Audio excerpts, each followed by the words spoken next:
बिल्कुल, हम इस वक्त डूरू में उसी वेन्यू पर है जहां पे अब से कुछ देर बाद राहुल गांधी यहां पर आएंगे और ये तवक्का की जा रही है कि एक बड़े जनसैलाब से वो खिताब करेंगे। और ये कोशिश रही है इन दिनों नेशनल कॉन्फ्रेंस और कांग्रेस पार्टी की कि जो दोनों पार्टीज का वर्कर्स कैडर है उसको इंटैक्ट रखा जाए और इस रैली को ज्यादा से ज्यादा जो है इसमें लोगों की शिरकत को यकीनी बनाया जाए, क्योंकि दोनों जो पार्टीज है उनके प्रेस्टीज का मामला है और ये प्रेस्टीज जो है वो डिपेंड है यहाँ पे जो ये रैली मुनक्कद होगी। और इस सिलसिले में आप देख सकते हैं कि जो यहाँ पर लोग हैं वो बदस्तूर आ रहे हैं, यहाँ पर मुसलसल आ रहे हैं और लोगों की आमद के लिए जो है एक बड़ा वेन्यू रखा गया है और वो वेन्यू हम दिखाना चाहेंगे। ये डूरू का स्पोर्ट्स स्टेडियम है जहाँ पर लगभग 1:30 बजे के करीब राहुल गांधी पहुंचेंगे और लोगों से यहाँ पर वो खिताब करेंगे। और ये बताया जा रहा है कि जो नेशनल कॉन्फ्रेंस के प्रेसिडेंट जो एर्सपाइल स्टेट जम्मू कश्मीर की थी, तो उसके जो former chief minister doctor Farooq Abdullah हैं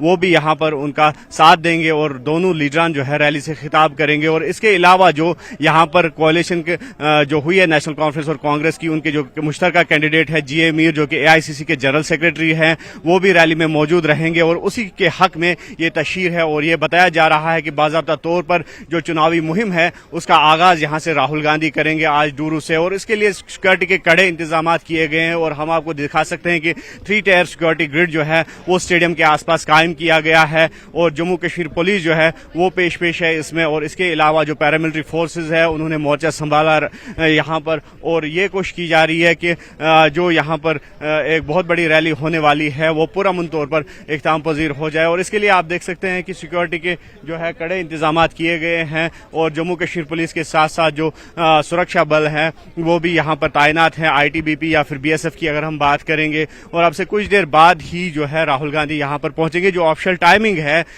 वो 1:30 बजे के करीब है और ये बताया जा रहा है कि 1:30 बजे के करीब यहाँ पर राहुल गांधी वाया चौपर पहुंचेंगे और उसके बाद यहाँ पर वो खिताब करेंगे और उसके बाद ही यहाँ से वो श्रीनगर की ओर रवाना होंगे और उसके बाद वो दिल्ली पहुंच जाएंगे। तो कुल मिलाकर हम ये कह सकते हैं कि ये रैली जो है इसको कामयाब बनाने के लिए दोनों पार्टियों ने काफी योगदान दिया है और इन दिनों जो है काफी सरगर्मियां दिखी है जमीनी सतह पर कि ज्यादा से ज्यादा वर्कर्स को यहाँ पर जोड़ा जाए, उनको जुटाया जा सके। और यहाँ पर हमारे साथ मौजूद है कुछ कारकुन। नाम आपका? वासिक अहमद। साहब ये बताइए कि अभी आप रैली में जा रहे हैं तो कैसा माहौल है? माहौल जुबान से तो नहीं बता सकते, लेकिन आपने कैमरा में सारा कैप्चर किया होगा, इससे आपको जाहिर हुआ होगा कि कितनी खुशी है लोगों में और लोग क्या चाहते थे ये भी आपने देखा ही होगा कि ऑब्वियसली 10 सालों के बाद जो इलेक्शन होने जा रहे हैं ये एक फेस्टिवल से कम नहीं, ये बड़ी खुशी है क्योंकि लोग चाहते हैं हमारे लीडर आए, हमारे नुमाइंदे आए जिन्हें हम अपने मुतालबे कहें और जो असेंबली तक पहुंच जाए और वो हल हो जाए। तो राहुल गांधी यहाँ पर आने वाले हैं तो लोगों का कितना दिलचस्पी है, कितने उत्सुक है लोग उनसे मिलने के लिए? आपने देखा होगा, अभी मैं यहाँ पे देख रहा था, जम्मू एंड कश्मीर की बात ही नहीं करेंगे बल्कि पूरे भारत से लोग आए हैं यहाँ पे राहुल गांधी जी के लिए। मैंने देखा झारखंड से लोग आए हैं, वेस्ट बंगाल से लोग आए हैं, जम्मू से लोग आए हैं, यहाँ के जो हमारी कॉन्स्टिट्यूंसीज हैं और डिस्ट्रिक्ट्स हैं वहां से भी लोग आए हुए हैं। पूरा स्टेडियम जो डूरू का है वो भरा हुआ है, आपने अभी कैमरा में भी कैप्चर किया होगा। ये जाहिर करता है कि लोग कितने उतावले हो रहे हैं इन इलेक्शंस को लेके। बाकी रही बात वोट की, वो लोग बिल्कुल आज के टाइम पे कॉशियस माइंडेड है, वो जानते हैं कौन हमारा लीडर सही है, जिसके लिए मीर साहब, अगर रोडों की बात करेंगे तो मीर साहब का नाम काफी है, अगर डेवलपमेंट की बात करेंगे तो मीर साहब का नाम काफी है। हाँ, अगर जुमलाबाजी के लिए लोगों को वोट डालना है तो मुझे नाम नहीं लेना चाहिए, फिर लोगों ने अच्छे वो जानते हैं फिर कैसे वोट डालना है। बिल्कुल ये तवक्का की जा रही है इस बार की जो काफी अरसा लगा इस तरह के इलेक्शन में, लगभग 10 साल का वक्फा जो है वो बीत गया और 10 साल के बाद यहाँ पर इस तरह के बड़े चुनाव हो रहे हैं जहाँ पर आम जनता जो है वो अपना वोट डालेंगी। और पहले फेज के तहत ही इस कंस्टिट्यूएंसी यानी कि डूरू कंस्टिट्यूएंसी में इंतखाबात हो रहे हैं और पहले फेज के तहत ही वोट डाले जाएंगे 18 सितंबर को। तो उस सिलसिले के तहत हम ये कह सकते हैं कि जो राहुल गांधी है वो आज बाज़ाब्ता तौर पर यहाँ से चुनावी तशहीर का आगाज करेंगे और जो अलायंस कैंडिडेट्स है उनके हक में जो है वो चुनावी मुहिम यहाँ से शुरू करेंगे जो आगे भी जारी रहेगी। तनवीर अहमद खान जो कि कांग्रेस लीडर है हमारे साथ मौजूद है। तनवीर साहब, किस तरह से आप राहुल जी के इस दौरे को देखते हैं? जी, ये दौरा तो हम सब के लिए है, कश्मीरियों के लिए है। मैं नहीं बताऊंगा ऐतिहासिक दौरा है, लेकिन प्यार मोहब्बत वाला दौरा है। ये सारे बिलखुलूस अपने समझो कि अपने चहीते नेता को आज इस्तकबाल कर रहे हैं डूरू शाहबाद में। अक्रॉस पार्टीज, मैं कह रहा हूँ जितनी भी सेकुलर पार्टीज हैं, चाहे CPIM है, नेशनल कॉन्फ्रेंस है, कांग्रेस है, सारे वर्कर उनको दिल की गहराइयों से खुशाबदीन कहते हैं और वेलकम करते हैं यहाँ पे। अच्छा, ये बताइए तनवीर साहब की बीजेपी जो है इसको एनकेज करने की कोशिश इस तरह से कर रही है कि राहुल गांधी यहाँ पर आ रहे हैं, लेकिन जो माहौल साजगार बना है उसके लिए PM मोदी ने काम किया है। जब काम हुआ है तभी राहुल गांधी यहाँ पर आ रहे हैं और लगातार कश्मीर आने की कोशिश कर रहे हैं। बिल्कुल सही आपने कहा, काम तो किया है, इमारतें तोड़ी गई हैं, रियासत से यूनियन टेरिटरी बनाई गई है, यही तो काम हुए हैं। हमारी जो असेंबली थी उस काउंसिल था उसको खत्म किया है, हमारे तो MLAs का पावर खत्म किया, ये काम तो किया उन्होंने। लेकिन राहुल गांधी कश्मीरियों की इज्जत बरहाल करने के लिए आ रहा है।